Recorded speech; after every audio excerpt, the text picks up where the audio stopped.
حضور بائبل جو کتاب کے ماننے کا ہے، جیسا کہ آپ نے بھی کہا کہ وہ ایک کتاب کو مانتے ہیں.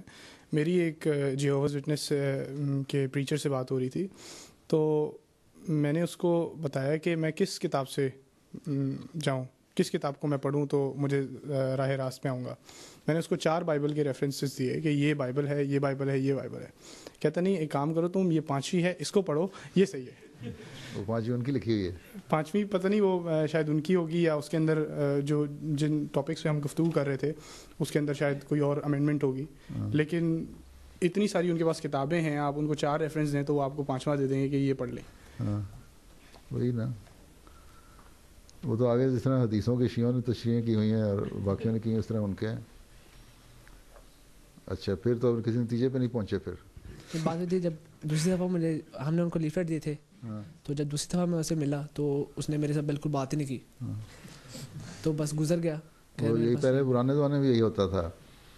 حضرت مسلم کے زمانے میں جب بہت ساری بحثیں ہوتی تھی، پادری جب سارے ہندوستان میں تبلیغ کرتے تھے اور عیسائیت پھیلا رہے تھے، جب احمدیوں نے دعوے کے بعد احمدیوں نے جا کے ان کو کنفرنٹ کرنا شروع کیا، تو پادری پہلے تو جواب دیتے رہے. اگلی دفعہ جب ان کو جو دوسرے سمجھا دیتے تھے نا، تو جب دوبارہ جاتے تھے نا احمدی سوال کرنے کے لیے، کہتے تم قادیانی اور احمدی ہو، تمہارے سے ہمیں منع ہے سوال کا جواب دینا. اچھا، پھر لیفلیٹ دیا تو لیفلیٹ لے لیتے ہیں آرام سے.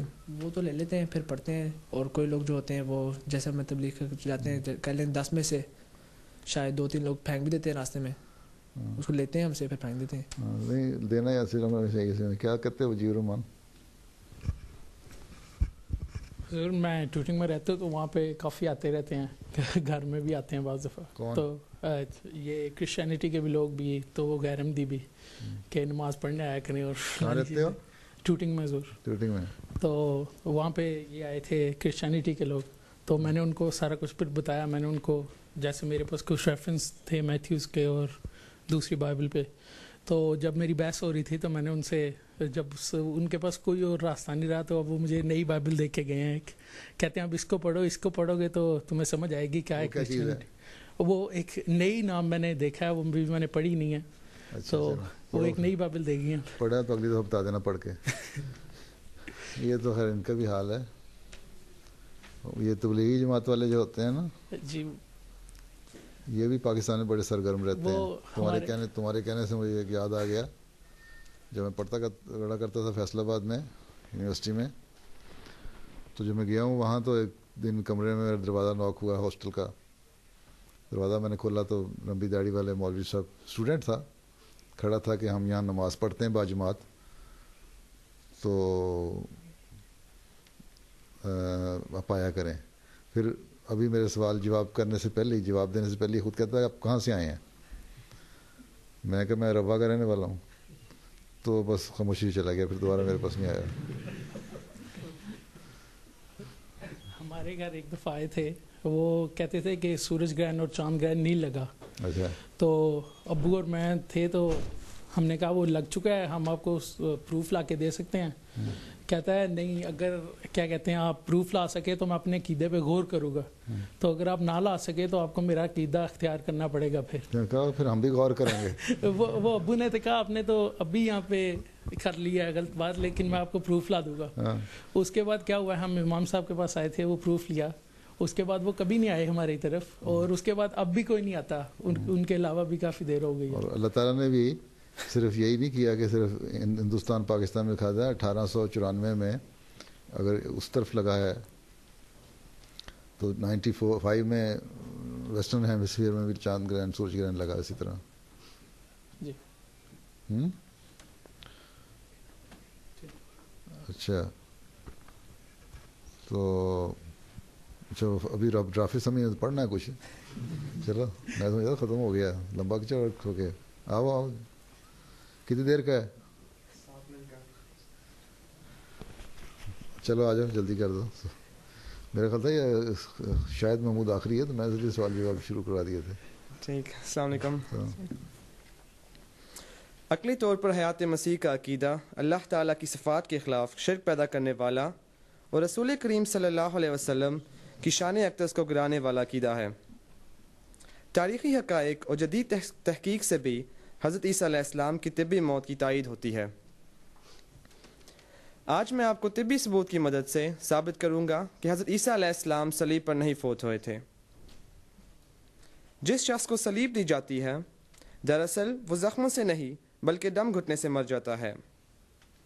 دم دراصل اس لیے گھٹ جاتا ہے کہ جب کسی شخص کو بازوؤں کے سہارے صلیب پر لٹکایا جاتا ہے تو اس کا سینہ دب جاتا ہے اور ٹانگوں کے سہارے کے بغیر سانس لینا مشکل ہو جاتی ہے،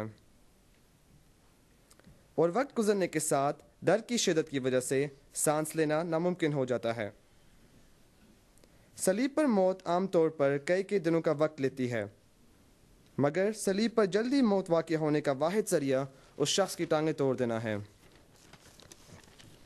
جس کی وجہ سے ایک انسان کے لیے اپنا وزن اٹھانا اور سانس لینا مشکل ہو جاتا ہے، اور نتیجتاً اس کی جلدی موت واقع ہو جاتی ہے۔ جبکہ انجیل اس بات پر متفق ہے کہ حضرت عیسیٰ علیہ السلام 3 سے 6 گھنٹے کے عرصے میں وفات پا گئے، حالانکہ حضرت عیسیٰ علیہ السلام کی ٹانگیں بھی نہیں توڑی گئیں۔ حواری حضرت عیسیٰ علیہ السلام کے جسم کو صلیب سے جلدی اتارنا چاہتے تھے، مگر پیلاطوس آپ کی اتنی جلدی وفات کے بارے میں شک میں تھا، مگر فوج کے کمانڈر نے پیلاطوس کو یقین دلا دیا تھا کہ حضرت عیسیٰ علیہ السلام وفات پا چکے تھے۔ پھر جب حضرت عیسیٰ علیہ السلام کو ایک قبر میں لٹایا گیا جو ایک شخص یوسف آرمیتا نے عطیہ دی تھی، اسی یوسف نامی شخص نے حضرت عیسیٰ علیہ السلام کے زخموں کی دیکھ بھال بھی کی۔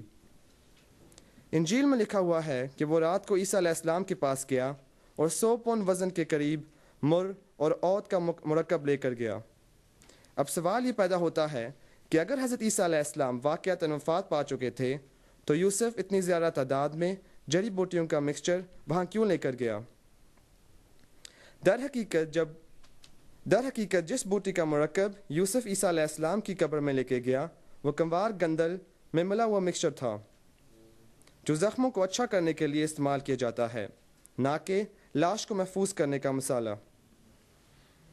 حضرت مسیح موعود علیہ السلام نے بھی مسیح کے صلیب سے بچنے کی ایک شہادت اسی نسخہ یعنی مرہم عیسیٰ کو بطور دلیل پیش کیا۔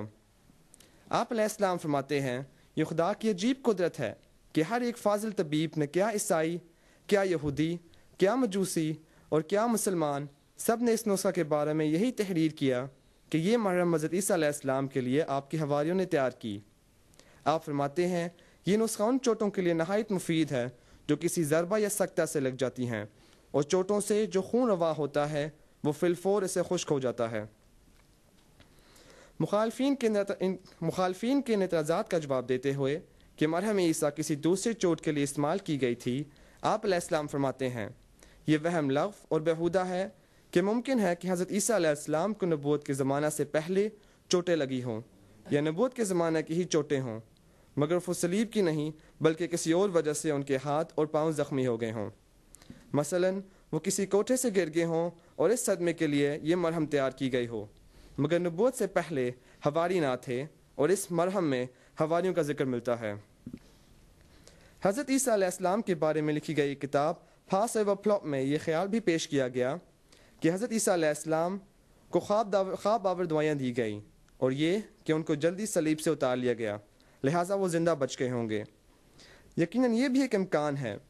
اس کتاب میں بتایا ہے کہ حواریوں نے عیسیٰ علیہ السلام کو کوئی چیز اسفنج میں بھگو کر ان کے منہ سے لگائی، اور اس کے فوراً بعد حضرت عیسیٰ علیہ السلام وفات پا گئے۔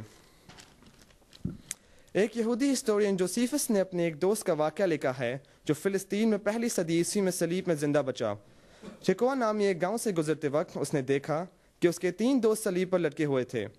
اس نے ان کے صلیب سے اتارنے کی درخواست کی اور رومی جنرل تیتس نے اس کی اجازت دے دی، لہٰذا ان تینوں کو فوراً صلیب سے اتار دیا گیا اور ان کا علاج کیا گیا، مگر ان میں سے 2 مر گئے اور صرف ایک زندہ بچ گیا۔ تو کیا یہ ممکن نہیں کہ حضرت عیسیٰ علیہ السلام بھی زندہ بچ گئے ہوں؟ حضرت خلیفۃ المسیح رابع رحمہ اللہ علیہ فرماتے ہیں کہ جب حضرت عیسیٰ علیہ السلام کے جسم میں نیزہ مارا گیا تو اسے 2 باتیں ظاہر ہوتی ہیں کہ نیزہ مارنے کا جو عمل تھا وہ کسی دیکھنے والے کے شک کو دور کرنے کی خاطر کیا گیا تھا، دوسرا نیزہ اتنی زور سے نہیں مارا گیا کہ موت یقینی بنائے، ورنہ پھر ہڈیاں بعد میں توڑی جاتی۔